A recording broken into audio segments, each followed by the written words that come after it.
But at the end of the day, what I want you to work at here for another few draws is let's press out and let's keep both eyes open and see that dot, okay? It's gonna feel weird, but I wanna do it. And let's do it facing the camera so everybody gets to see. How's that? Oh, great, thanks. Okay.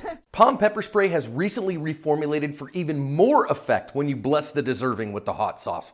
Palm is what I use between a harsh word and a gun and encourage everyone to do likewise. Have we ever done the eye dominance thing with you? You've done. I know you did it in 4-H and that kind of stuff, but do you know how to do that?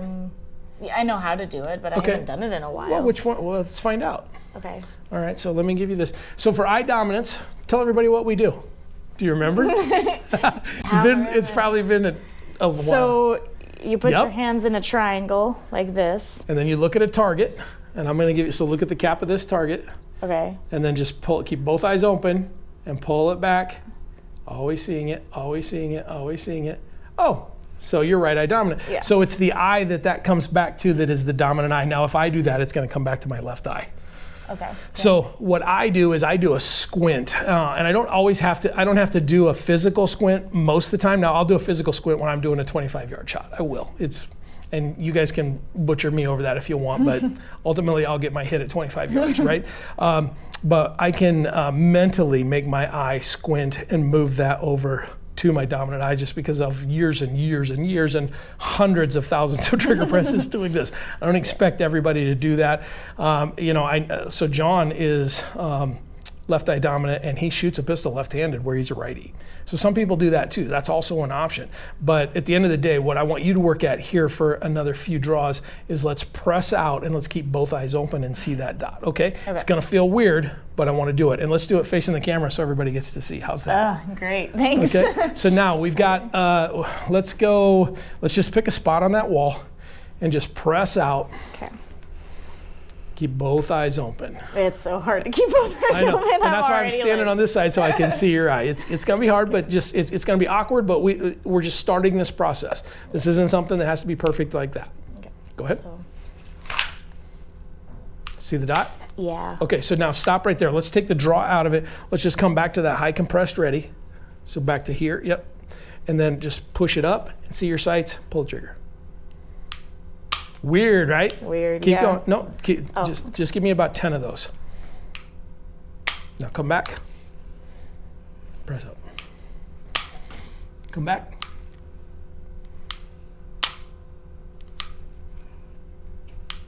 Keep your head up. There you go. Keep your head up, just like so. There. I can see the squint happening. That's perfect. You're doing good.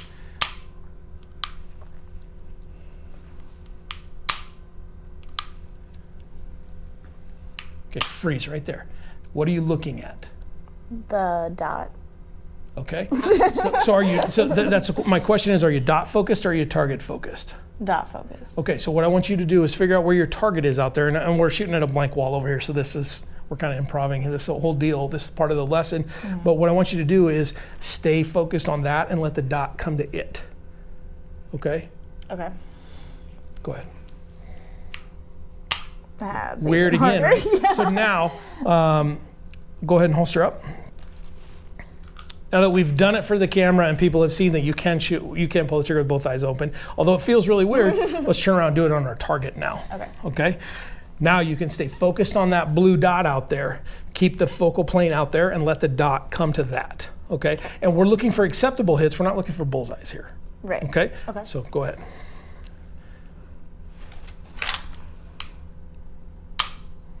That's You weird. did it. It's That's weird though, right? weird. Okay.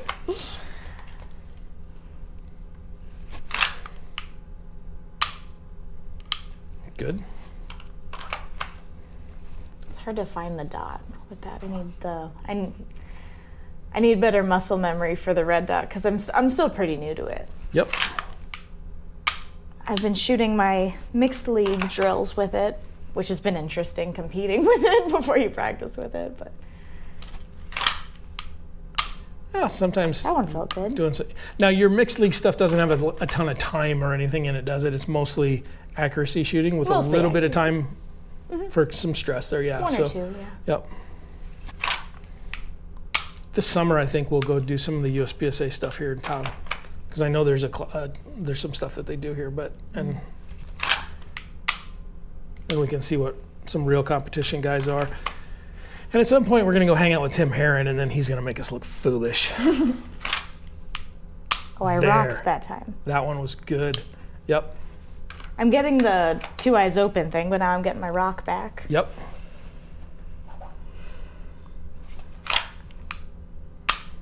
Good. Okay, so now this time give me 2 sharp trigger presses. So click, click out there. Okay. Good, good. So we're doing double action twice. Yep. Gives you another rep on that trigger is what we're doing there. I've gotten a lot of, oh, that was. Yep. That was the barrel block caught. As you came out, I could see it. Yeah, I've gotten a lot of practice with my double action though, to the point where part of my muscle memory is kind of watching that, and I can see if my trigger press is smooth or not. Okay, give me one more perfect one. Okay. Check your heel. There you go. Marionette ball. Not. Ah, yeah. It was a perfect shot. Everything else was perfect. Yep. But that's the thing. When you start focusing on other stuff, you'll lose a little focus here and there. That's why we do the practice. That's why we do the training.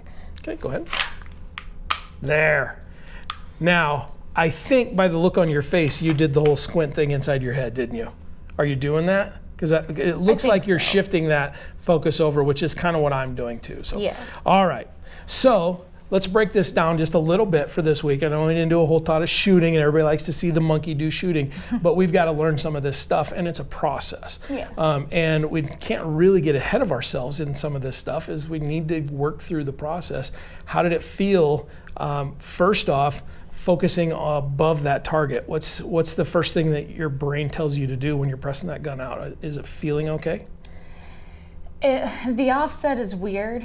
My brain really wanted to watch that dot and just be focusing on that dot. So that's kind of what I was doing. There was enough cognitive loads. Yep. But yeah, it's kind of weird. Now, one thing to consider. Switching up my aiming. Yeah. Now, one thing to consider in the self-defense world, you don't have to have a bullseye hit at 3 yards. Right. So at this distance, offset doesn't matter on a human-sized target. If the worst day happens and you have to draw your gun and shoot, the last thing you're going to be thinking about is offset. Yeah. Now you probably will see your target, or you will see your sights. A lot of people will tell you, oh, you don't even see your sights, and frankly, I don't think that's true. I think there's enough indicators out there, enough people that have. If you're doing the work, you'll use your sights. You may not even remember it, but you'll use them because because you've myelinated that in your brain. Yeah, muscle memory. Yeah, myelination is what we call it. Myelination. Yeah. Either way. Yeah, right. Potato. I've heard it both ways. Yeah, right. So then let's talk about the 2 eyes open thing, because I think that's the bigger lesson here. Because you've done a lot of this other stuff already. Talk us through that a little bit. How's that feel the first time you're like, oh, hang on, I got to keep this eye open? You know, I've done enough training and enough drills, and people have taught me enough new things that I've had to switch up the old way that I do it, and implement this new way of thinking, like keeping both eyes open rather than squinting one so that you can get a good shot. We did 4-H, we did hunting, we did just so much shooting when we were younger that's myelinated a little bit too much.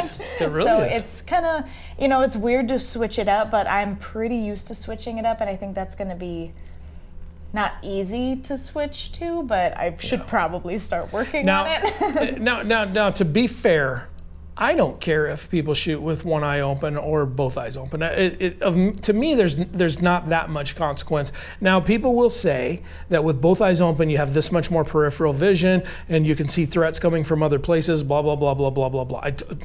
I'm not discounting that, but what I will say is that if I have a target there that has threatened my life to the point I have to shoot it, I'm not focused on my peripherals anyway. Everything's coming in and going, oh, that is the threat that's going to take my life if I don't do something about it, and here's where my focus is anyway. Yeah. Right? You can't now, shoot 3 people if I at the keep same that time. eye closed and stare at it to confirm that I've done my job, I don't think that's going to happen. I think self-preservation is going to have you open that eye anyway, but you're still going to have some tunnel vision. That's why we talk about breathing. Take a deep breath after that and open everything back up, because your tunnel vision is going to you're going to visualize exactly what your target is and what the threat is. So we take that breath, and that'll open us back up, and then we can start looking up. Now, of course, you can do John calls it the range hawk, where you shoot, and then you look over this shoulder, and you look over this shoulder. Nothing wrong with that, other than I think there's some theatrics there, in that most people, when they do it, they look over their shoulder, and they're not looking at anything. I do know some trainers that'll stand behind them and they'll hold up fingers, and you have to turn around and tell them how many fingers they had up. So you're actually looking at some stuff. Nothing wrong with that. And while I think it's unlikely that you're going to need to do that in a self-defense situation, there are some where the odds are there could be multiple attackers, and if you step in to do something before you realize everything that's going on, that could be something that you need to do. So I'm not saying don't do it. I'm just saying let's not get hung up on that kind of stuff. Yeah. The idea of these videos and your journey through this is getting through this, and I think you're getting to the point that you're turning into a real shooter. One of the top shots. So I took part of Chuck Pressburg's class last weekend, and we had an emergency, so I had to come home. One of the best shooters on the line comes over to me, introduces himself, and says, "Hey, you're Natalie's dad. I love watching it." So he was like a fan, and he's like, "Holy cow, this kid is starting to shoot well." And then we stepped up to the line, and this guy was crushing everybody. So when you see the top shooters start recognizing what you're doing, and then you see commenters like, "Wow, she needs to open her both eyes." Okay, it's a process. And as long as we're following a process and we know where we're going, we're gonna have a lot of fun with it, right? Yeah. So well done today. Thank you. Thanks for doing what you did. Good job with the dot, good job with the eyes. We're gonna do some more stuff next week. We'll see you then. See ya.